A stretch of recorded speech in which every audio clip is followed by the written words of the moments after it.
Back to my YouTube channel with another video. তো আজকে আমি চলে এসেছি তোমাদের সাথে যে তোমরা তো দেখতেই পেলে যে একটা আমি বাউল বানিয়েছি। তো বাউলটা একদম পুরো পাতার শেপে। তো কিভাবে সেটা বানাচ্ছি তোমাদের কাছে সেটাই শেয়ার করার জন্য আজকে চলে এসেছি। তার জন্য আমি যে বেসটা রেডি করব তার জন্য নিয়েছি, দেখতেই পাচ্ছ ওয়ালপুটিটা আমি চেলে নিয়েছি। তারপর দিয়ে দিলাম আমি একটু তেল, যে কোনো তেল তোমরা নিতে পারো। এরপর দিয়ে দিলাম গ্লু, আর তারপর অল্প অল্প করে জল দিয়ে আমি এই যে ডোটা বানিয়ে ফেলবো। যেরকম ময়দা ঠিক মাখাই, লুচি করার জন্য ময়দা ঠিক যেভাবে মাখাতে হয় ঠিক সেইভাবেই আমি ওয়ালপুটির ডোটা ওরকমভাবে মাখিয়ে নিলাম। দেখতেই পাচ্ছ খুব নরমও হবে না আবার খুব শক্তও হবে না এরকমভাবে। তো চলো এবার দেখি যে বড় পাতা আমি কোথায় পাই। তো বড় ধরনের পাতা আমি দেখতে পেলাম আমাদের বাগানে বেগুন গাছ লাগানো হয়েছে, তো সেখানে বেশ বড় বড় পাতা হয়েছে। অ্যাকচুয়ালি ওই বড় পাতা দেখেই মাথায় আইডিয়াটা এসেছিলো, তো আমি এই পাতাটাকে কাজে লাগিয়ে আমি বাউল বানাবো। তো এই যে এইগুলো ঠিক সেই সার্ভিং ট্রে হয় বা তুমি ডেকোরেটিভ হিসেবেও কাজে লাগাতে পারো এই ধরনের ট্রেগুলো। তো এখানে আমি দেখতে পাচ্ছ যে বড় বেগুন পাতা নিলাম, আর বেগুন পাতাতে তো এরকম অসংখ্য কাঁটা থাকে, তো কাঁটাটাকে আমি চাকু দিয়ে কেটে দিলাম। তো এক্ষেত্রে তোমরা বড় ধরনের পাতা যে কোনো তোমাদের মানে নিতে পারো, তোমরা যা পাবে আর কি হাতের কাছে। যেহেতু আমি আমার হাতের কাছে এরকম ধরনের বড় পাতা এই মুহূর্তে আমি বেগুন পাতাটাই পেলাম, সেই জন্য আমি বেগুন পাতাটাই নিয়েছি। তো এরপর দেখতে পাচ্ছ আমি বেলে নেব, মানে একটু বড় মতো করে নেব ডোটাকে। তো সেই জন্য এখানে আমি একটু মানে ওয়ালপুটির যে পাউডারটা দিয়ে দিলাম। এরপর আমি আস্তে আস্তে জিনিসটাকে আমি বড় করে নেব। তো বড় কেন করব, যেহেতু আমার পাতাটা বড়, তো সেই পাতাটার মাপ করে আমাকে আনতে হলে, সেই পাতাটার মাপে আনতে গেলে আস্তে আস্তে এরকমভাবে আমাকে বড় করে নিতে হবে শেপটা রেডি করার জন্য। তো এরকম ধরনের বাউল তুমি তোমার মানে সার্ভিং ট্রে হিসেবে ব্যবহার করতে পারো। তোমাদেরকে বললাম তুমি তোমার ডাইনিং প্লেসে তুমি নানা রকমের ফল এটার মধ্যে ডেকোরেটিভ করতে রাখতে পারো, বা তুমি যে কোনো জিনিস মশলা টশলা, বা এছাড়াও তুমি যদি তোমার ড্রেসিং টেবিলের সামনে তুমি তোমার মেকআপ বক্সের জিনিস রাখতে পারো, তো সেটাও কাজে লাগতে পারে। তো নানা রকমভাবেই তোমরা এটা ইউজ করতে পারো। তো ভাবলাম চলো এটাই তোমাদের সাথে শেয়ার করি। তো একদম দেখবে একদম পুরো পাতার যে শেপটা, একদম শিরা যে শেপগুলো সেগুলো একদম খুব সুন্দর উঠে আসবে। তো ফুল ভিডিওটা দেখো, আশা করছি ভালো লাগবে। তো এখানে দেখতে পেলে পাতাটা এরপর আমি দিয়ে দিলাম। তো এখানে বড় পাতা যেহেতু সে ঠিকভাবে মাপটা আনা খুবই মুশকিল হয়ে যাচ্ছিলো। তো যাই হোক এবার পাতাটা দিয়ে এরপর আমি সাইড মানে পাতাটার মাপ করে কেটে নেব ওয়ালপুটি। এবার সাইডের পোর্শনগুলো ওয়ালপুটিগুলো আমি এভাবে চাকু দিয়ে সরিয়ে নিলাম। তো চলো ফুল ভিডিওটা দেখো, আশা করছি ভালো লাগবে।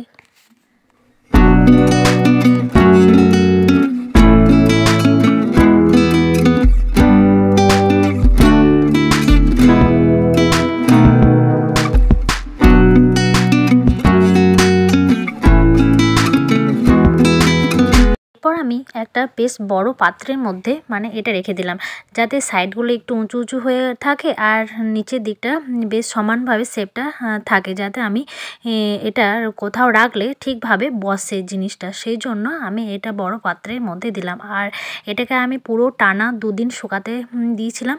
ব্যাস দেখো শুকিয়ে গেছে। এবার আস্তে আস্তে আমি পাতাটাকে এভাবে তুলে নিচ্ছি। তো যখন পাতাটা তুললাম দেখো এটার মধ্যে এত সুন্দর যে পাতারই যে ধরনের যে মানে শেপটা দেখো, পুরো একদম ছিদ্র ছিদ্র একদম পুরো সুন্দর একটা মানে পাতার ধরনেরই একটা শেপ রেডি হয়ে গেছে, তাই নয় কি? দেখতে খুব সুন্দর লাগছে, তাই না?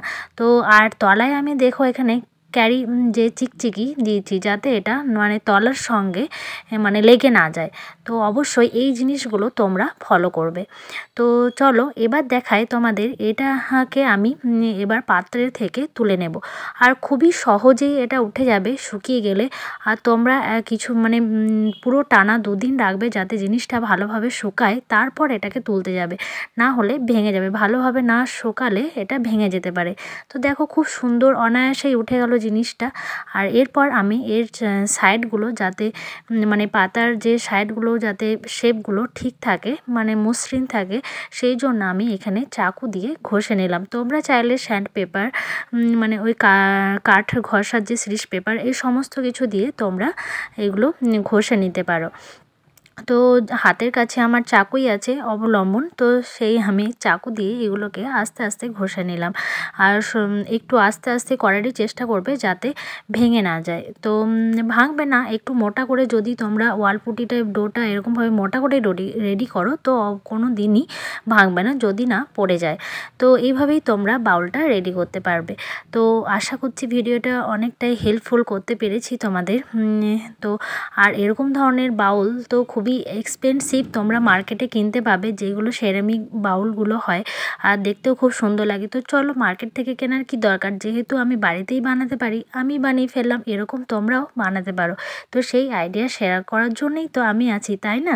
তো এবার আমি কালার করব। তো ভাবলাম কালারটা আমি গ্রিন কালারই দিই, যেহেতু পাতার শেপ দিয়েছি বেশ বড় মতো, তো গ্রিন কালারে মানে পাতার কালারই দিলেই বেশ ভালো লাগবে, সেই জন্য আমি পাতার কালারটা দিয়ে দিলাম। আর এখানে আমি দেখতেই পেলে যে ফেব্রিকেলের অ্যাক্রিলিক কালারটা আমি এখানে ইউজ করেছি। তো যাই হোক, আশা করছি ভিডিওটা তোমাদের হেল্পফুল করতে পেরেছি। চলো, এর ফাইনাল লুক তোমরা দেখে নাও। আর তোমাদের যদি এই ভিডিওটার মাধ্যমে অবশ্যই তোমাদের যদি কিছু হেল্প করে থাকে, অবশ্যই তোমরা আমার চ্যানেলটার পাশে থেকো। আমি তোমাদের সাথে নিত্য নতুন কিছু না কিছু আইডিয়া তোমাদের সাথে শেয়ার করেই থাকি, যেগুলো খুবই মানে চিপ কস্টে হয় আর ওয়েস্টার্ন মেটেরিয়াল দিয়ে হয়, এরকম ধরনেরই আমি তোমাদের সাথে আইডিয়া শেয়ার করি। তো অবশ্যই তোমরা পাশে থাকলে আমি নতুন নতুন আইডিয়া তোমাদের সাথে শেয়ার করতে পারবো।